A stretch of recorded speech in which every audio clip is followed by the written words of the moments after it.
Okay, let's unpack this. We've been digging through, the stack of sources, you shared articles, research, your notes, and they tell this incredible story. They really do. We're talking about YouTube, specifically its transformation from a really simple video sharing site to this absolute global force it is today. It's a fascinating case study, really. When you look at YouTube now, I mean, with its professional creators, this massive scale, and all the complex systems, Yeah. it's kind of easy to forget just how basic it was at the start. Totally. So our mission with this deep dive basically is to cut through the noise and give you a shortcut to understanding how YouTube actually became YouTube. We're pulling out the key moments, the key forces that, truly shaped its evolution, all directly from the material you gave us. And the starting point, according to the sources, it takes us back to May 2005. Right. Imagine it. Yeah. The beta version of YouTube. It was incredibly primitive compared to what we see now. Your sources paint a picture of a minimalist homepage. Like, the core purpose was just uploading and sharing videos. That was pretty much it. Right. That was it. It was very much this nascent platform built around user-generated content. And honestly, a lot of that early stuff was just people sharing mundane moments, Yeah. personal clips, things you might show a few friends. It wasn't really about creating some kind of polished product. And no revenue models for creators then, not at all. Yep. No sophisticated algorithms trying to predict what you might like next. Just simple functional design, get videos online, get them shared. It was raw. Yeah, a far cry from the intricate system it is today. And that transformation, it wasn't just a slow crawl. Your sources really highlight a clear catalyst, don't they? Something that injected the resources and strategic direction needed. Exactly. It wasn't just gradual evolution. There was a key moment. And here's where it gets really interesting. Roughly a year and a half after that beta launched, so November 2006, boom, YouTube gets acquired by Google. For $1.65 billion.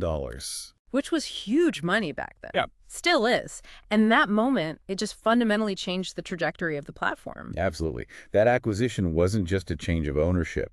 It was this infusion of massive technical resources, global reach, and crucially, the sort of imperative to figure out a sustainable business model at scale. Right. They had to make it work financially.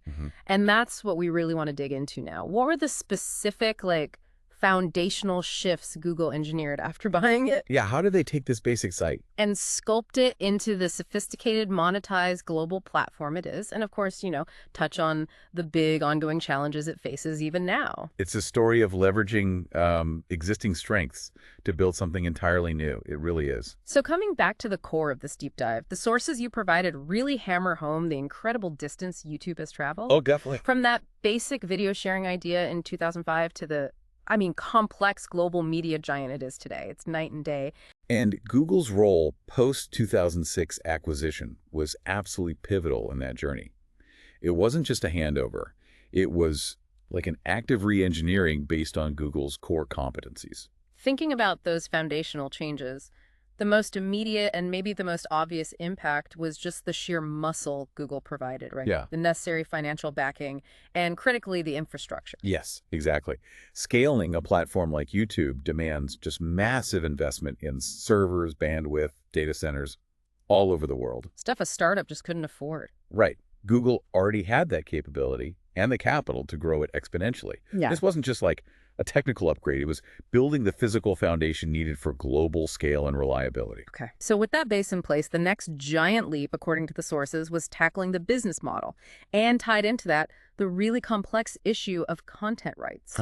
This is where the YouTube Partner Program, or YPP, comes in. Huge. The YPP was a total game changer. Instead of just being a place to share video, YouTube became a place where you could potentially, earn a living from video. That changes everything. It does. By offering creators a share of the advertising revenue generated on their videos, Google fundamentally changed the incentive structure.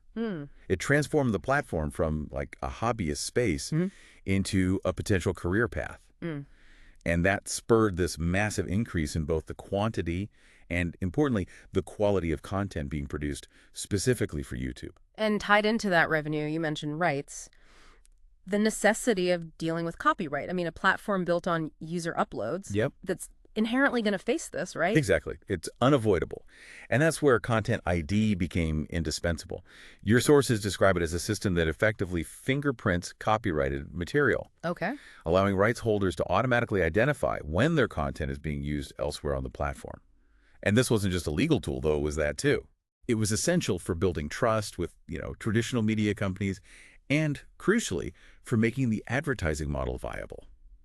Advertisers need confidence. They need to know their ads aren't appearing next to, infringing content. Makes total sense. Okay, so they had the infrastructure, thanks to Google. They built the monetization model with YPP that attracted serious creators, and they started grappling with copyright using Content ID. What came next in this transformation? Well, then came the push for true global scale. Ah. Google already had a global footprint and, real expertise in localization. Applying that to YouTube meant more than just translating the interface. Right. It's more than just menus in different languages. Way more. It involved building local teams, understanding diverse cultural trends, tailoring content strategies, and ensuring the infrastructure could handle traffic spikes in, every corner of the world. Yeah. This aggressive global expansion was key to making YouTube the universal platform it is today, where local content really thrives alongside the big global trends. That makes sense. You definitely see that now different regions have their own unique YouTube stars and content styles. It's not just one homogenous thing. Not at all. And finally, thinking about the viewing experience itself, the sources mention a significant focus on improving, the quality. Yes, things like introducing support for high definition or HD video. Which seems standard now, but back then. Right. It might sound like a simple technical feature, but its impact was profound. Higher quality video didn't just make existing content look better. It enabled entirely new types of content that weren't practical before. Like what? Well, think about professional-looking tutorials, short films, high-fidelity music videos. It raised the bar, It pushed the entire ecosystem towards higher production values. Moving away from those grainy webcam clips. Exactly. Towards something much closer to broadcast quality, or at least aiming for it. So bringing all these elements together, you've got Google's infrastructure, the YPP creating a creator economy, Content ID managing rights, this massive global expansion, and the push for quality. You really see how it built the YouTube we recognize. Precisely. And today, that complex ecosystem thrives primarily on advertising, powered by Google's vast data network. Right. The sophisticated targeting you see, that's leveraging Google's existing ad tech and all the data on user behavior, demographics, interests across its whole network. Which allows advertisers to reach very specific audiences, making YouTube an incredibly attractive platform for marketing. And by extension, funding that whole creator economy we talked about. Exactly. This reliance on user-generated content at such a massive scale, this brings us to one of the biggest ongoing challenges highlighted in your sources, content moderation. Safety. It's the inherent tension, isn't it? On a platform with literally billions of videos uploaded constantly, ensuring brand safety for advertisers and, a safe experience for users is just incredibly difficult. It feels almost impossible sometimes. Well, yeah. While sophisticated algorithms and machine learning systems can flag a lot, problematic content can and absolutely does slip through. It's the flip side of having such an open platform where anyone can upload. Your sources discuss YouTube's efforts here, right? Like using AI to proactively remove billions of videos. Often before they're even seen, yeah. Okay. And combining that with human reviewers for the more complex, nuanced cases. It's a multi-layered approach. It has to be. They detail ongoing investments in improving those systems, increasing transparency around removals, working with external experts. It's just this constant arms race against those trying to abuse the platform. So why does understanding all this whole evolution, why does it matter to you, the listener? Well, because YouTube isn't just some website you visit occasionally. Right. It shapes how you access information, how you're entertained, and it's created entirely new ways for people around the world to make a living. It's deeply integrated into modern digital life. You really can't ignore its impact. You can't. And it leaves us with maybe a thought-provoking question to consider. Look at YouTube today, this platform built on open expression from users worldwide, funded primarily by advertisers who demand safety and predictability.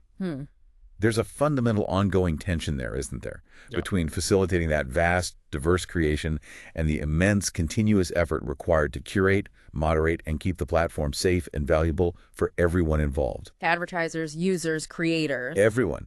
So what does this perpetual balancing act tell us about the future viability and maybe the nature of any large-scale online platform that relies heavily on user-uploaded content? Is a tricky balance. Definitely something to think about.